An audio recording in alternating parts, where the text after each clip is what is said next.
How's it going, everybody? Hope you're all having a great day. And in today's video, I want to talk about different trading indicators.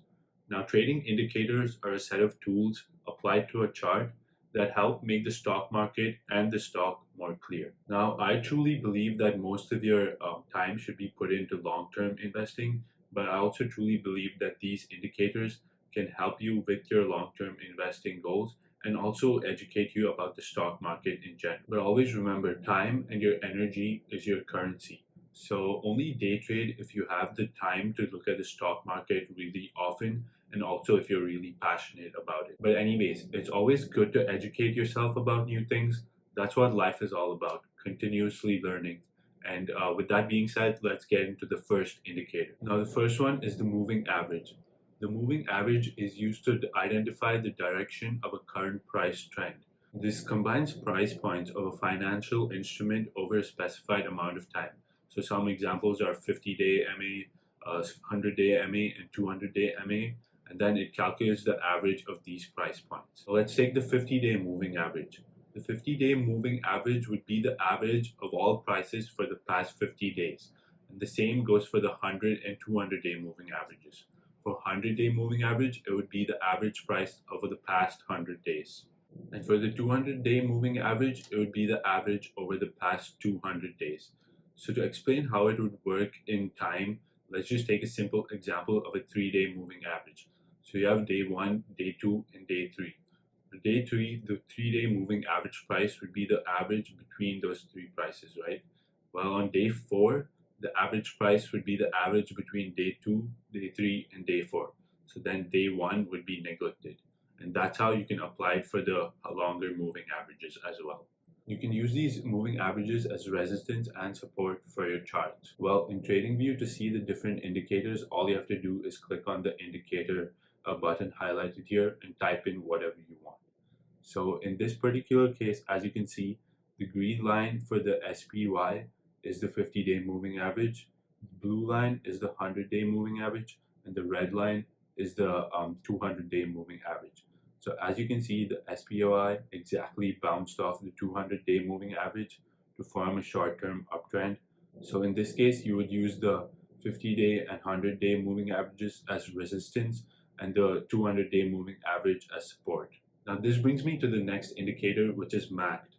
Now if you fucking thought McDonald's when I said that, then you need to get your ass in the gym. It stands for Moving Average, Convergence, and Divergence. Now this is an indicator that detects changes in momentum using two MAs. So if the two MAs are diverging, that means that the momentum is increasing. Now this momentum could be bullish or bearish. And if the two MAs are converging, that means that the momentum is decreasing. So let me show you this through an example. I have an example for a 2-day and a 5-day MA, as using a 200-day example is too impractical to type all those numbers in. Hopefully in concentration camp, they taught you how to calculate averages. If not, you take the 2 prices and then divide it by 2, or the 5 prices and then divide it by 5 to get the average. Now, if you look at this screenshot, you'll see a 5-day moving average of 2.7 and a 2-day moving average of 3.25. Now, let's say the next day, the price of the stock goes to $4.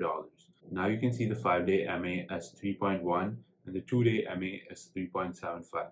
Now the 2-day MA has had a 0.5 increase in the MA price, while the 5-day MA has had a 0.4 increase in the 5-day MA price.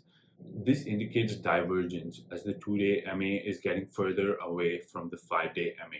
And this also, as you can see in this case, is a bullish signal as the stock price is continuing to have that momentum in going upwards. But there is an issue with this MACD divergence. A lot of the time, a reversal could be indicated, but then no reversal occurs. So it does show a lot of false positives.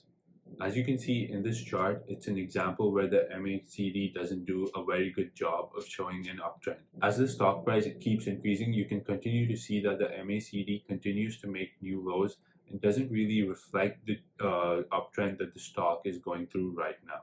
The next indicator I want to talk about is Bollinger Bands. The Bollinger Bands basically provides a range in which the price of an asset typically trades. The width of the band increases or decreases to depict recent volatility.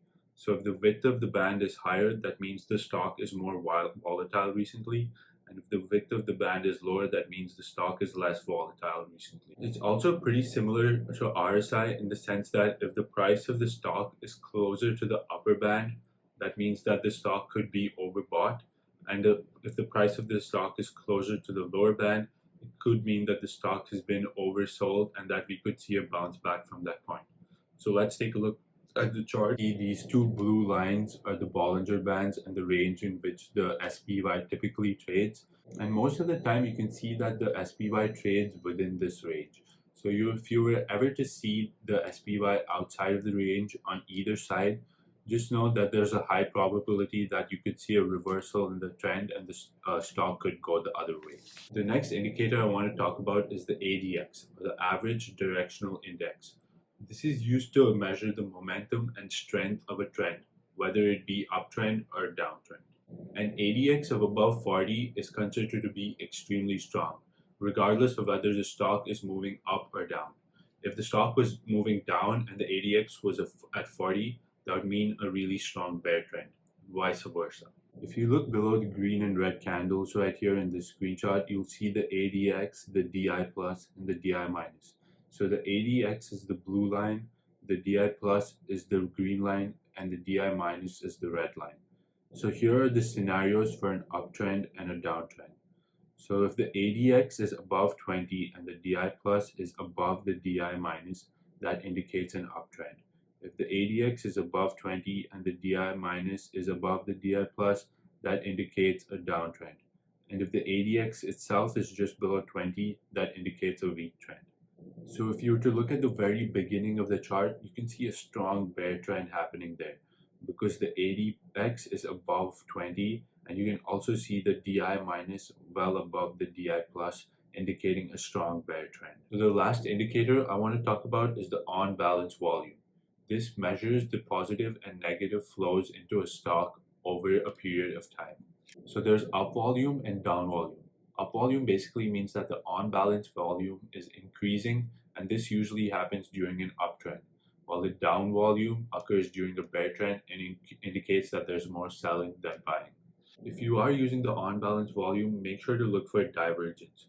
If the price of a stock is increasing, but you see the on-balance volume decreasing, that means there could be no strong buyers and that the trend would reverse really soon. This graph, you can see the on-balance volume in the lower part of this graph, and typically when the stock rallies, you can see the on-buy volume continue to increase, and while the stock drops, it usually the on-buy volume also decreases. And this makes sense because if there are more buyers in a stock than sellers, then the price goes up. And if there are more sellers in a stock than buyers, then the price goes down. Those were the 5 indicators that all traders or investors should know. Hopefully you learned something new. And if you have any questions, please feel free to leave them in the comments, and also like and subscribe. And I'll see you guys in the next video.